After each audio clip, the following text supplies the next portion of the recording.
is Indian Country Today. Esquili, yes, thank you for joining us. I'm Patty Tholahungva. Here are the headlines for Tuesday, July 7th, 2020. Neiman Marcus may be filing for bankruptcy, but that isn't stopping a lawsuit by Alaskan Native group against the retailer. See Alaska Heritage Institute filed a lawsuit accusing the company of copyright infringement and cultural appropriation. Neiman Marcus was selling a garment they called Raven's Tail Knitted Coat. See Alaska says it's the same design by well-known weaver Clarissa Rizal. She made the robe in 1996 and the design was copyrighted. Rizal was named a National Heritage Fellow by the National Endowment for the Arts. It's the highest honor in traditional arts. The case will now move forward in Alaska's U.S. District Court. The National Congress of American Indians is hosting a webinar this Thursday, and it's going to cover two important events, the election and the census count. A briefing on the current voting landscape in Indian country will kick off the webinar. Voting efforts in Arizona for the 22 tribes in that state will be featured. Attendees will also hear about the 2020 census campaign and get the latest updates from tribes. The webinar, called Taking Action in 2020, takes place on Thursday at 3 p.m. Eastern Time. Registration information is on the NCAI website. Today is the anniversary of Jim Thorpe's historic Olympic victory. On this date in 1912, Jim Thorpe won the gold medal in the 5-event pentathlon in Stockholm, Sweden. He took first place in the broad jump, 200-meter sprint, discus throw, the 1,500-meter race, and he placed third in the javelin throw. Jim Thorpe was Sac and Fox. Tribal youth are going online for a summer sports program due to COVID-19. The Pokagon Band of Potawatomi Indians, which is on both sides of the Indiana and Michigan border, is offering a virtual celebration of lacrosse. The classes will be hosted by the University of Michigan on Tuesdays and Thursdays from July 14th through the end of the month. The tribe is urging youth to attend and learn about the native origins of lacrosse, the cultural identity, and health and well-being. They will also have sessions on college readiness. And now for an update on COVID-19 cases in Indian country, let's go to Jordan Bennett-Begay, our Washington editor. Jordan? Yate Patty, Yate Shikisto Shidinaam. We have COVID-19 updates from 4 tribes around the country. And here's a look at the latest numbers from our database. There are 12,597 positive cases and 527 deaths in the Indian health system. Again, that's a total of 12,597 positive cases and 527 deaths as of July 7th. The Pueblo of Zuni announced its 17th death related to COVID-19. The Pueblo has a total of 335 positive tests as of June 29th. And Zuni is a small community, Patty, of approximately 6,300 people according to the 2010 census. So this community is getting pretty hard by getting hit pretty hard by the virus right now. And in Washington State, the Confederated Tribes of the Colville Reservation reported 6 new cases. And now the tribe's Emergency Operations Center reports 11 active cases right now. And the last time we logged, the tribe was in April with 9 cases in total and 1 death. But what's really interesting about the Colville tribes is they closed its reservation until December 31st. So until the end of the year, no non-essential visitors can visit the Colville Reservation. In Arizona, the White Mountain Apache tribe saw an increase of 16 cases, giving the tribe a total of 1,896 cases and 26 deaths in total. And for the Navajo Nation that spans across parts of Arizona, New Mexico, and Utah, they reported 74 new cases. The tribe now has more than 7,900 cases and 378 deaths overall, Patty. Wow, that's an interesting aspect with the Colville tribe in closing down the reservation until the end of the year.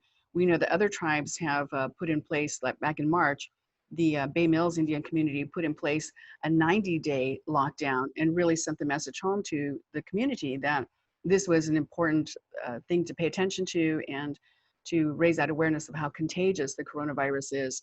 So we'll definitely follow up with the Colville tribe and see what's happening in these next few months. But that's probably the strictest lockdown we've heard so far in Indian country. Yeah, well, in a lot of these tribes too, they are requiring masks in states where masks aren't required. So they're doing, going to extreme measures to protect their communities. All right, Jordan Bennett-Begay, thank you so much. yet. And we'll be right back.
This is Indian Country Today. After months of hyped up promotion, summertime is usually the time when movie fans eagerly await the release of blockbusters. This summer, COVID-19 is keeping most movie theaters closed.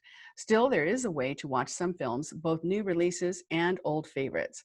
Vision Maker Media is hosting its first online Indigenous Film Festival. For 5 weeks this summer, you can watch movies made by American Indians, Alaska Natives, and some by Indigenous filmmakers around the world. Rebecca Schlichting is the interim executive director of Vision Maker Media, and she joins us to share more information about these films. Welcome, Rebecca. Hi, Patty. Thank you so much for having me on today and the team. I appreciate it. And you have a special movie reviewer with you, so we just want to acknowledge your daughter, that she might make a guest appearance, but we definitely will hear her. So we welcome Elizabeth as well. So before we get started, we just want to mention that Vision Maker Media is a supporter of Indian Country Today.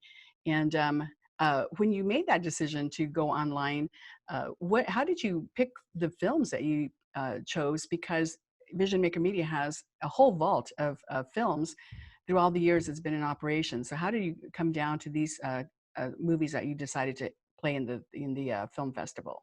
Yeah, so the way we kind of program our festival is we gather input from other festival goers, and we'll go to festivals ourselves, our team. So the executive director, who was Shirley Snavy, and Alana Stone, who was the program coordinator, she's in charge of putting the film festival together. The three of us would travel to different film festivals, such as Imaginative, American Indian Film Festival in San Francisco, LA Skins Fest, etc. And we would go to international film festivals like Berlinale, things like that, to get an idea of what is out there right now on the festival circuit. And then we also have a link on film stream so that producers can go and submit their film to our festival.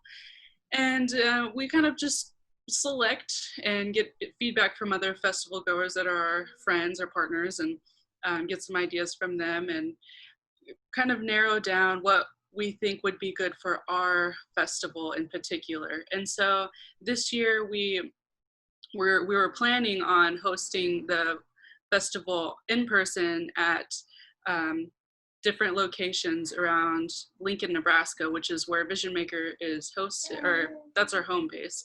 And so we were really working with colleges, nonprofits, different parts of the community to come together. And our theme is commUnity, and it's lowercase COMM, uppercase unity. And so our idea with this year's film festival is really to bring everybody together through this festival. And so since the in-person part was sort of, we wanted to have this in the springtime, and that's what we were planning on. And it takes us about a year, half a year to a year to plan the festival totally.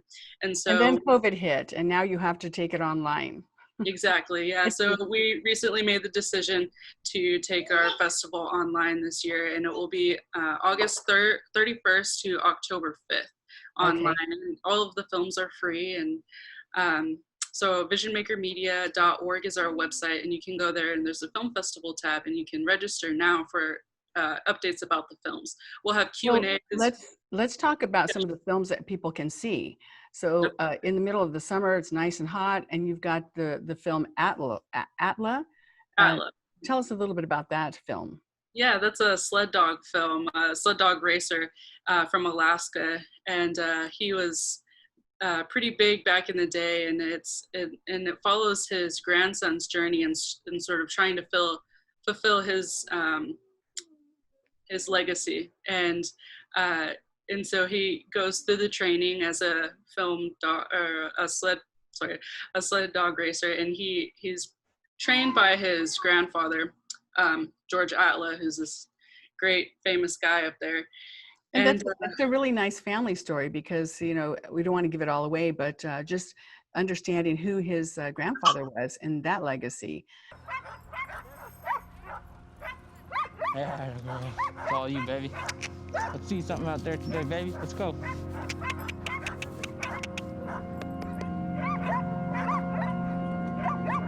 Beautiful. Good girl.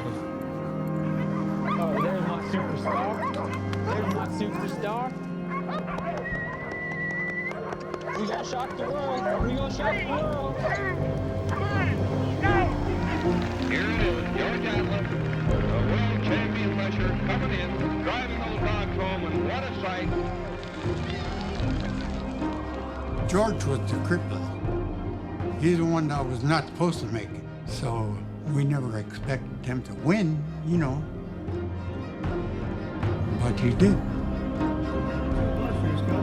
Native people all over Alaska would be cheering for one guy. That's our man, you know. He was our man. George Atlas, sponsored by the Thorpe.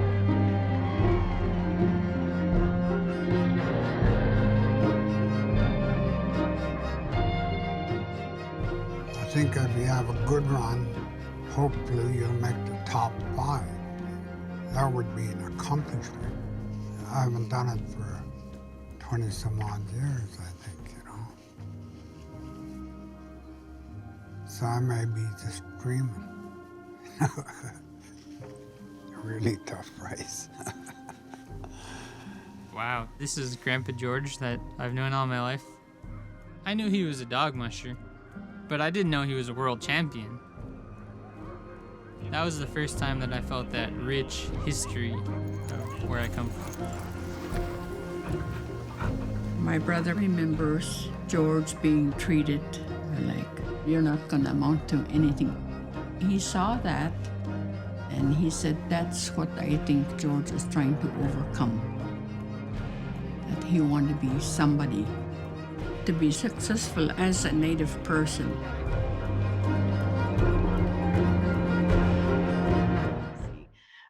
Then you have a more somber film in there, Blackfeet Boxing. That kind of ties an issue of missing and murdered Indigenous women into boxing. How did that come together? Right, yeah, so we have selected some of these films based on being Vision Maker films, and some of these films aren't per se Vision Maker films, but they're selected by our committee still. And this one we have different themes for this year. So there's history, activism, women empowerment. So this is one of our women empowerment films, and it really focuses on teaching those little girls how to be boxers, how to defend themselves and feel empowered themselves.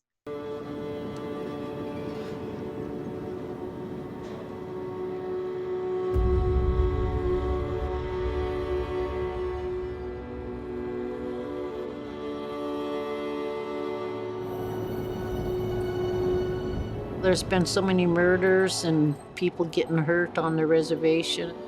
I've never heard of them caught and solving a crime.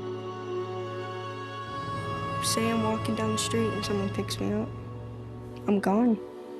That's what really scares me. To a lot of children that are suffering today. I started thinking, you know, how can we keep these girls from putting themselves in harm's way? The ones that don't come here. The only answer was this club.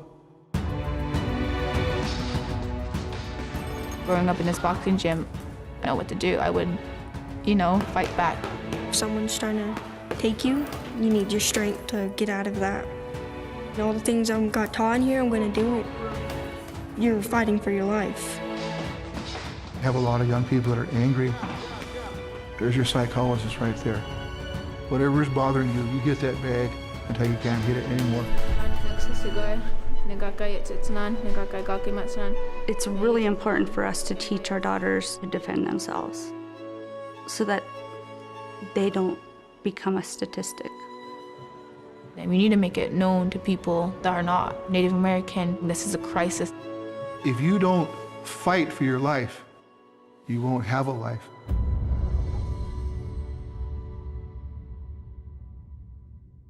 And then I haven't seen the movie Clear Cut in ages. It came out in 1992, but that was a pretty intense movie. Oh yeah, yeah. It's a really great activism film. And we decided to throw that one in there based on Shirley's, we wanted to do something old school and bring it back because we've done that in the past with films. And so we decided to go with Clear Cut because it's always going to be relevant today. The land issues, natural resource issues on our reservations, it's always an issue.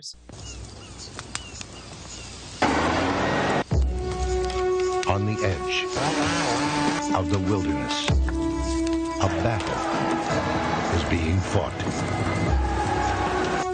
between those with legal rights. We've been listening to all sides of the issue.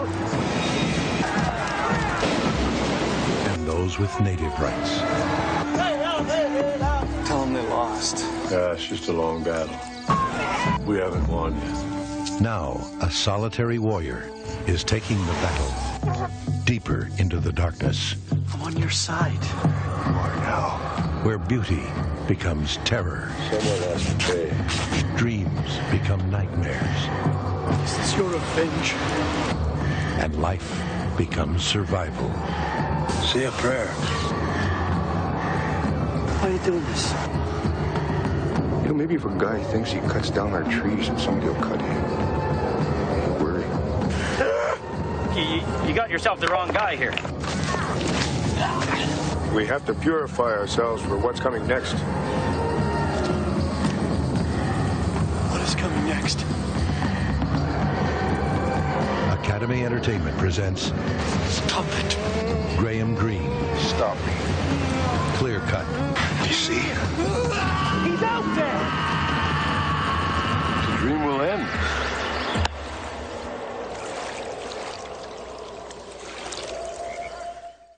And lady, I'm not sure if I'm pronouncing that right.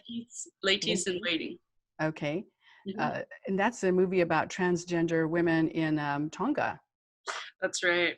Yeah. And you would never guess there's this island in the middle of nowhere where Indigenous people still sort of rule their land. And it's a beautiful film. But because of Christianity, they're kind of, the trans community is kind of outsiders, and so it follows that community and their struggle with trying to empower themselves, and they have a drag show and everything, and it's a beautiful, really heartwarming film too.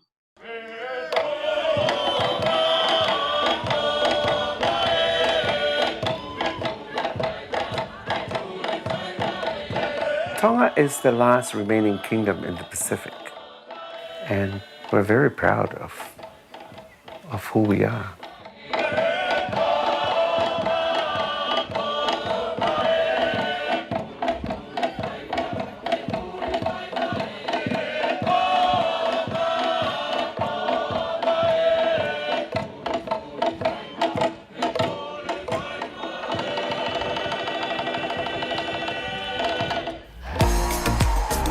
Ladies, gentlemen, and other genders, welcome to Miss Galaxy 2016.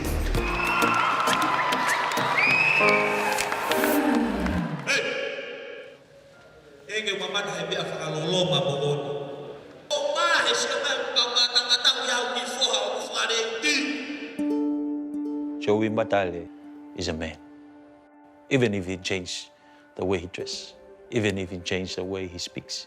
When you behold the word of God, They should be arrested because it's illegal here in Tonga. One of my eldest brothers put a rope on my neck and pull it to try and get me to speak in a man's voice. It got to the point that I almost took my life away. My brother told me, how many years now you were joining the pageant? How many years now you joining together with the Tonga Ladies Association? You should change now. We're known as chefs, decorators, do the dirty errands, clean up the house, help the mothers.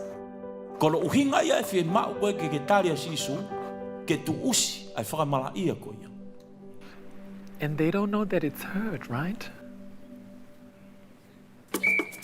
Because of the feeling like I'm a lady, I have to stand and tell the people who am I.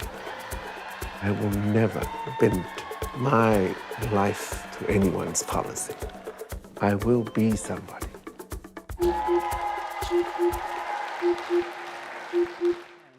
And then Line 3, LN3, that's another movie that's very timely for this, what's happening in our country today. Yeah, can you talk more about that one? Sorry, I watched a lot of these. Some of them just blend together. I'll just say this, at the very end of the trailer at least, the woman leaves the big packed room and she said, "You have just declared war on the Ojibwe." 300 people had been killed. I understood what it meant to be an Indigenous person in the 20th century, that history was not my fault. It was in fact a systemic problem, but it had to do with greed. It had to do with building of empire. We're the ones that have the obligation and the spiritual opportunity to change.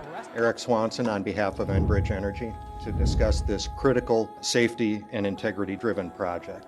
Society benefits when responsible operators bring forward projects like this. Enbridge line! We are fighting for Mother Earth. We are doing it unarmed, peacefully. That scares them. We must stand and summon all our courage. We must not allow them to invest in any more fossil fuel infrastructure. Sometimes we have to make decisions we don't aspirationally agree with.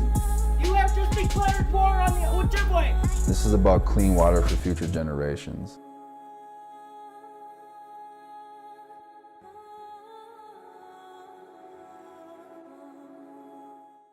So many amazing films here. Now is the Time is another one that is slated to air in this online film festival, and then a couple of others. Let me get my notes here. Just amazing films all around. Right. Yeah, and we've reviewed over 100 films, and so far I've narrowed it down to around 30, but that number is increasing steadily. All right. We Will Stand Up is another film that's in this. And again, that deals with racism in Canada. Yeah, that one is also very timely with the Black Lives Matter happening, or Indigenous Lives Matter, and the police brutality and missing and murdered as well. It kind of ties all of those together. And it's empowering to see this family come together on behalf of their family member to make change. And also it's a really important story because the Indigenous perspective is really overshadowed by everything else going on in the country. And today I was on Snapchat and I watched there's these little episodes that you can watch from different things. So there's snaps of the week, and then they have a bunch of stories. And I saw an Indigenous person in their graduation cap that had a medicine wheel and an eagle feather and braids. And I was amazed because you don't get to see that very often in mainstream anything. And so it's really important to get that story out there too. You know, we're working really hard, so.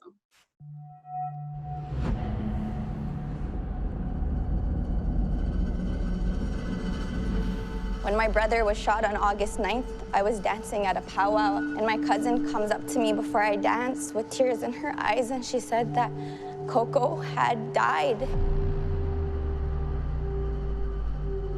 No remorse in this man's eyes or his family's for a lost baby. Is there any Native people in that jury? No? Huh. This verdict, it sends the message that it's open season on Indigenous people, but it's not. It's not. We will not stop our pursuit for justice. We will stand here and honor my late brother, my family member, my friend, Colton Bushy. This racism needs to stop. We respect human life. We talk about unity, we talk about reconciliation. What are you going to do? All right. Well, so many wonderful films to watch in this virtual film festival. And again, first time ever for Vision Maker Media. Rebecca Schlichting, thank you so much for joining us. Thank you. And thank you for watching Indian Country Today. Take care of yourselves. Your life is precious. I'm Patty Tolohungva. Thanks for joining us.